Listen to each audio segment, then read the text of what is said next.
I'm originally from Baltimore, Maryland. My parents were Carlisle MacLea and Virginia MacLea, and the family was in the wholesale hardwood lumber business in Baltimore. I have two children.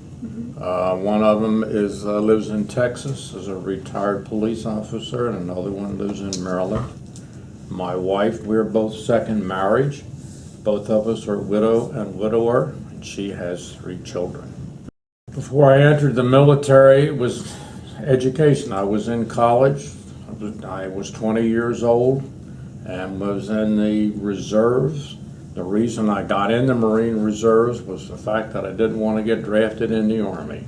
So I decided that the Marine Corps was where I would like to serve if it came to that, and it did. And it caught me right in the sophomore year of college. I hadn't been in school more than about 2 months, and then got called, and I think at that time they were looking for more, they needed bodies over in Korea at that time. I liked the reputation that it had, and after I got out, I liked how they took care of their people when you were in combat, and you knew one thing: when you were in the Marines, you were coming home one way or the other.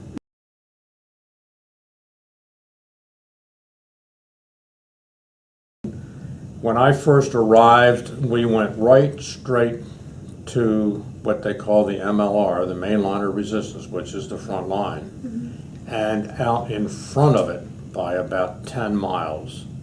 And that was my first experience with combat. Then, as you say, recreation, there was none, because once you got out front, once you were on front lines and you got, so we say, shot up, then they would bring you back to reserve, which is only about 10 miles back. You sat there until more replacements could come in, and then you went back up on lines again. We never got any further than just what we had in reserve. They did the best they could. Everything was tents. You had hot meals, you had showers, and maybe some entertainment, but that was it. So there was no, I mean, we were on line. Somebody said to me one day, well, you were in combat lines for 13 months. And I said, yes, I think you're right, because we never got out of there. The things we witnessed in combat, of course, I remember one time, and I guess we were back in the reserve area that I was saying, and we got said, all right, we're getting out of here. And they put us on helicopters and flew us out of the reserve area we were in up to the front lines. What we were doing was filling in for a company of Marines that had been overrun by the enemy, and I'll never forget seeing a man standing behind a machine gun crying like a baby. I have often wondered to this day whatever happened to that person. And those are the things that you see from time to time. How much can one person take?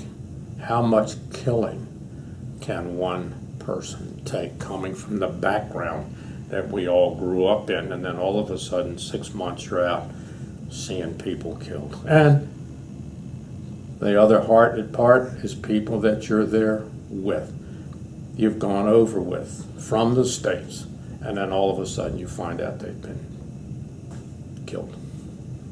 That's the tough part. And then that's what you've got to live with the rest of your life. And that's what's hard to overcome over a period of time. Motivation during the war was, you want to, of course, survive, but you wanted to take care of the guy next to you and get to know. And then, of course, you got to a point sometimes where you hated the enemy so much that you didn't care what happened, whether you were going to get killed or they were. But of course they were before you were. So your motivation was to do what you were told to do and win this and kill the enemy. That's the bottom line. Yeah. War is going to be inevitable. There's nothing you're going to do to stop wars, because there are countries and people that don't get along. So, I mean, wars are going to be inevitable. It's a darn shame that people have to lose their lives to defend. But if you know, what you're doing when you're in war or when you're in combat, we felt in Korea because the communists were coming from the north, that they would come down through Korea, get into Japan and all that. So we were stopping that from developing throughout that part of the world.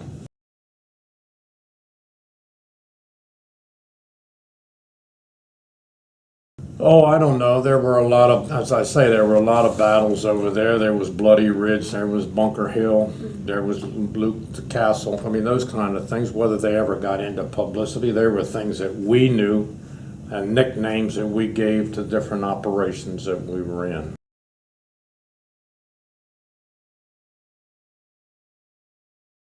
Yes, very definitely.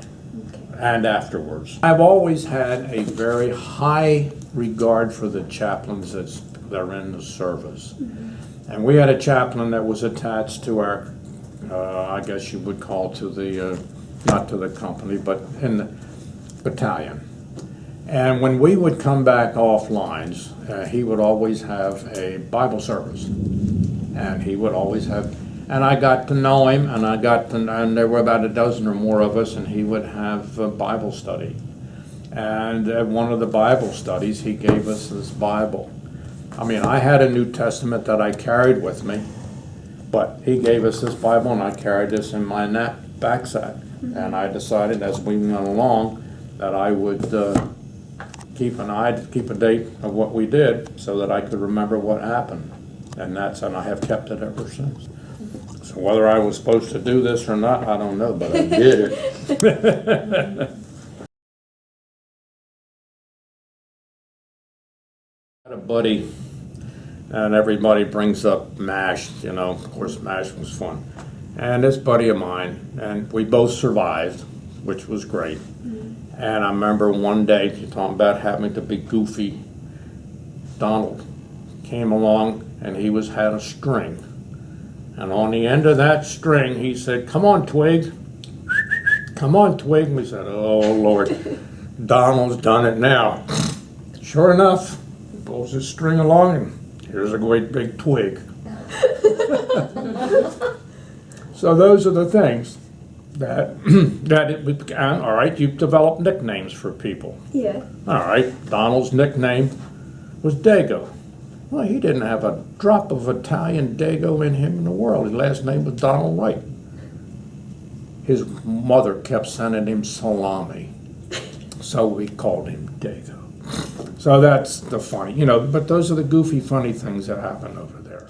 Every once in a while, my mother would send me, you know, cookies or something like that. I remember sending me, it was a birthday cake. Now, who in the name of the world would send you a damn birthday cake on the front lines of Korea? Well, the cake came in perfect condition. And I remember when I got back home, I went over to the baker that sent it and told him that it had arrived exactly in condition. However, we're on front lines. What am I going to do with a birthday cake?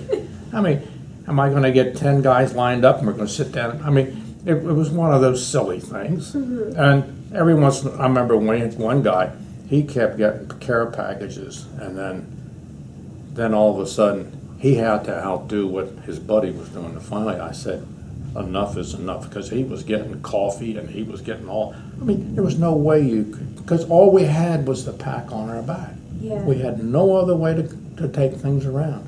So care packages were fine, but I think one day one guy got a bottle of whiskey, and then we thought we'd died and gone to heaven.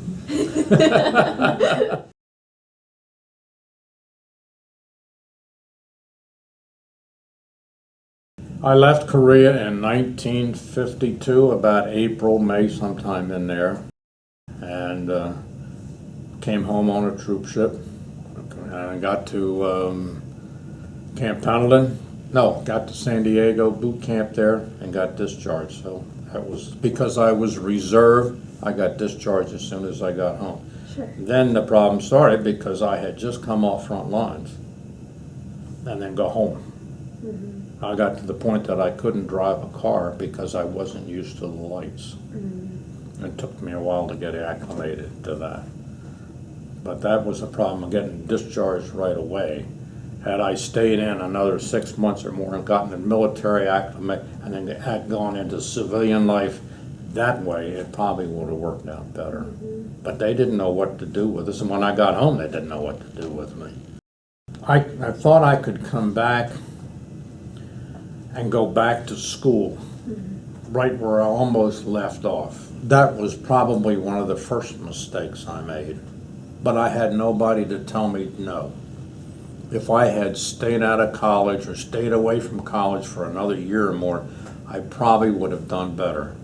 But to go back to school, that did not work out because I had gone in another level and the guys that I knew and all were still down here. And no, and I think if I had to tell people that are coming out of the service or coming away from combat, don't try to go back and relive and pick up where you left off because it's not going to happen.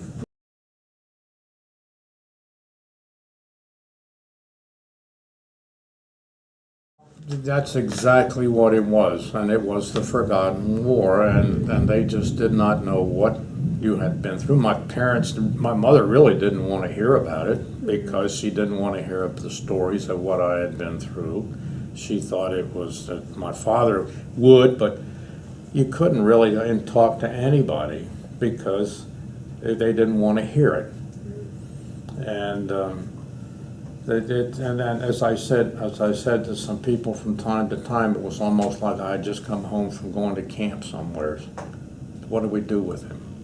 No. It was you floundered because. And I think today, with what they're doing with their veterans that are coming home from Afghanistan and Iraq and all, there's an understanding of what that person may have seen and gone through and how it had affected them. And then there is more help to them than what there was then.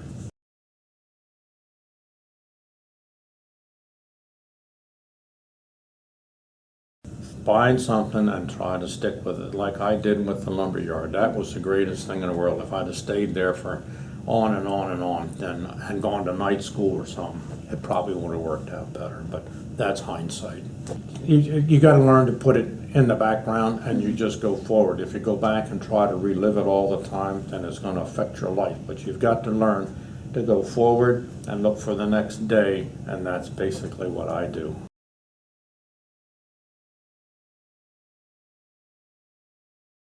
Just go with the flow. Whatever cards you're dealt, do the best you can with. Get your education if possible.